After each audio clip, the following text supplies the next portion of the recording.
कोठवा के ऊंची कोठरियात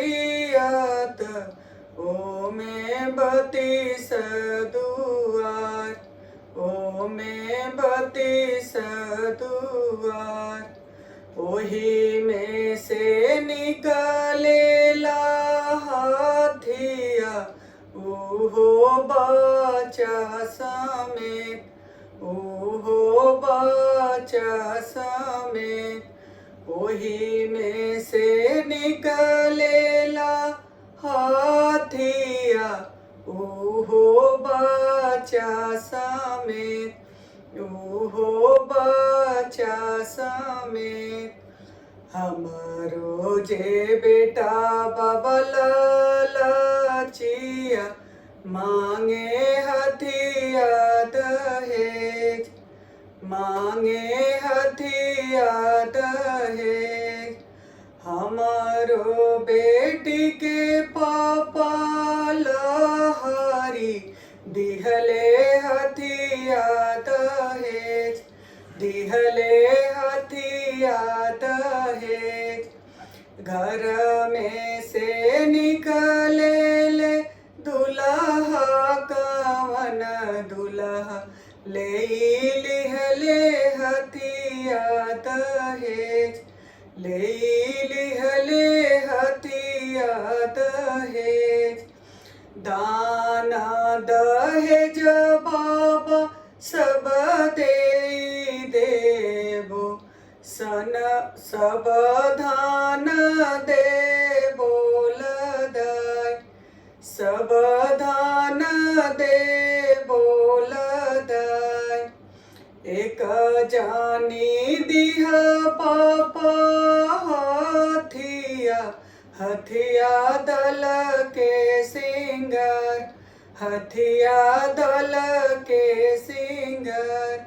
एक जानी दिह पापा हथिया, हथिया दल के सिंगर, हथिया दल के सिंगर। इतना बचन सुनी बेटा के बाबा धोतिया जे लिहले फहराय, धोतिया जे लिहले फहराय। एही नगरिया से चल जाइबो दूसर करबो बिया, दूसर करबो बेटा के बिया, दूसर करबो बेटा के बिया। इतना बचना सुनी उठेले कवन दुल्हा, इतना बचना सुनी उठेले कवन दुल्हा। गईले मड़वारी सियाय, गईले मड़वारी सियाय। एही मड़वा से चली हम जइबो, करब दूसर बिया, करबो दूसर बिया। दृश्य देखेली बेटी कवन बेटी, दृश्य देखेली बेटी कवन बेटी। रोवत भैया लगे जाय, रोवत भैया लगे जाय। देखलए भैया हथिया बसे ससुर हमार, बसे ससुर हमार। एही दुअरवा हो ससुर रुसियले, एही दुअरवा हो ससुर मोर रुसियले। रही जइबो बारी कुंवार, रही जइबो बारी कुंवर।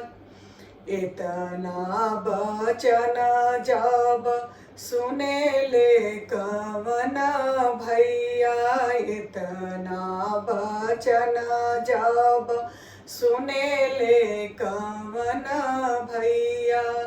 भैया देखल भैया जे गईले मोहाय, भैया जे गईले मोहाय। देई घलाए बाबा हथिया से घोड़वा, देई घलाए बाबा हथिया से घोड़वा। हथिया त दल के सिंगार, हथिया त दल के सिंगार। देई घलाए चाचा हथिया से घोड़ावा, देई घलाए चाचा हथिया से घोड़ावा। हथिया त दल के सिंगार, हथिया त दल के सिंगार। देई घलाए भैया हथिया से घोड़ावा, देई घलाए भैया हथिया से घोड़ावा।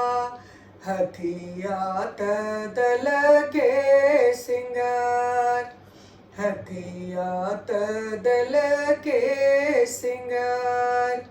हथिया त दल के सिंगार।